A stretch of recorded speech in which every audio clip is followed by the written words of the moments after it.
So mga ka-extra, i-share ko sa inyo kung ano yung mga coins na supported by Decent. So pwede natin ma-store dito sa Decent Biometric Wallet. So, click natin yan.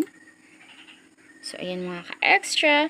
So ito yung ano nila mga ka-extra, kung saan pwede natin ma-store yung mga coins, no?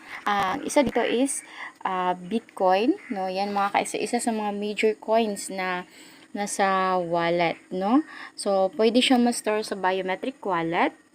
Wala siya sa all-in-one card wallet, pero meron din siya sa software wallet. So yan mga ka-extra.